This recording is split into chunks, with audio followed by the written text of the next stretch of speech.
Hello, everybody. Thank you for joining us. My name is Amy Behringer. I am the event coordinator of the Undergraduate Symposium.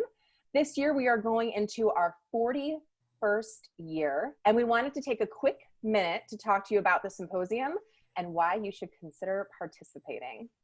I have with me two guests today. I have Dr. Harriet Lindsay out of chemistry. She is also our event chair. And I have Madeline Mackey, who is going into her third year as a Symposium Undergraduate Research Fellow. And so they have a lot of information that I'm sure they can share, and we're going to go ahead and jump right in. So Harriet, I'm going to start with you. Okay. The Undergraduate Symposium is a really unique event, and the opportunity can be so valuable to students. And I wonder if you might reflect on that a little bit for us. Yeah, so from the perspective of the event, you mentioned this is the 41st year of the event. And so, to our knowledge, it is the oldest undergraduate conference in the country.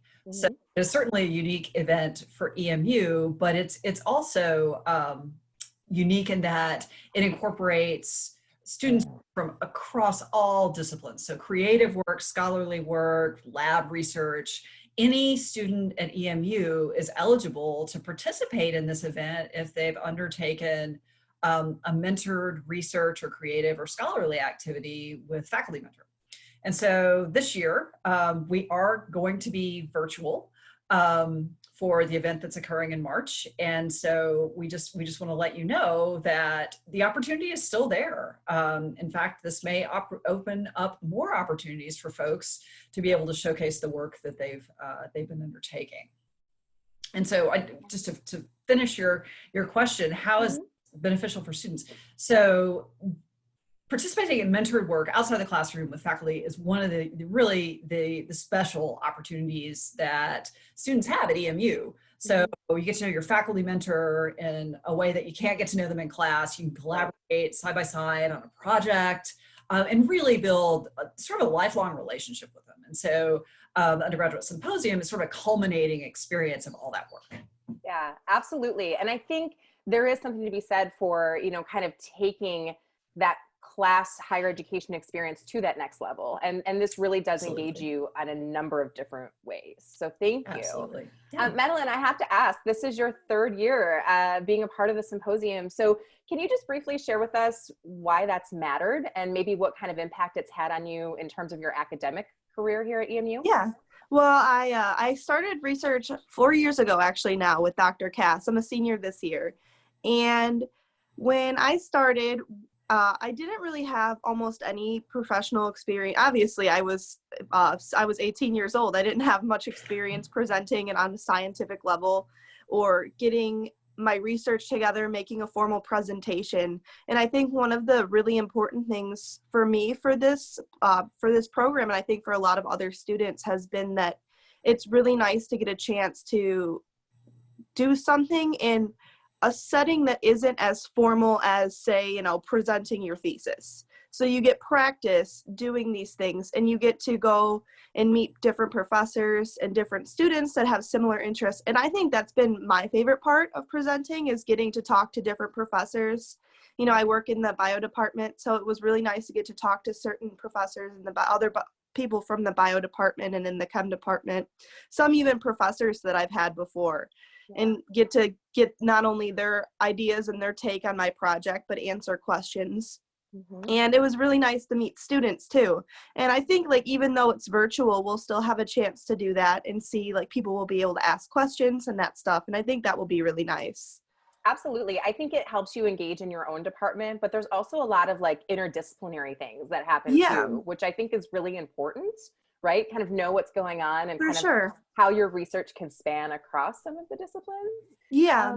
So I so value what you said about us going virtual this year, because yes, we are still going to try to create that unique one-day celebration, find those opportunities for interaction. We will allow students to do some pre-recorded things, some live things, and we're going to make it focus on student success and really make sure you can advocate for yourself and for your work. So I do want to mention that submissions will be welcome November 15th through January 15th of next year. We can have you visit our homepage, which there's a screenshot of here, or you're welcome to email us at emu_ugs@emich.edu. We can give you as much information as you might need. And we're really looking forward, both from the faculty perspective and the student perspective, to see some of the things that you put together. We know research has not stopped, and we still want to give you that platform for sharing your experiences and your outcomes. The final thing that I might ask is, do either of you have any suggestions or tips for anybody who might be thinking about participating this year? This could be for faculty or for students. Harriet, we'll start with you. So I guess my only tip would be do it. It's so there really are sort of more there's more flexibility this year with regard to how students can present. I think, because we're allowing pre-recorded presentations, or you can have a choice to do them live.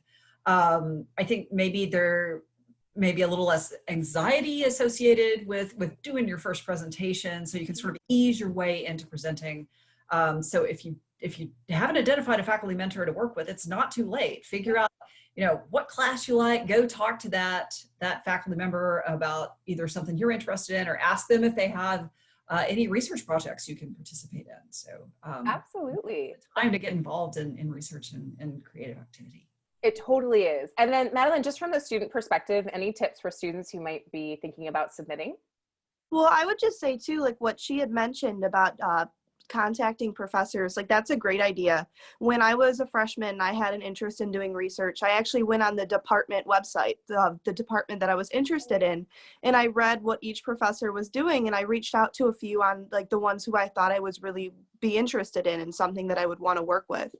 But I think for the symposium, the one thing that I would really recommend is not to take it too, I don't want to say too seriously, but it's easy for it to seem a little bit overwhelming, especially if it's the first time you've done it.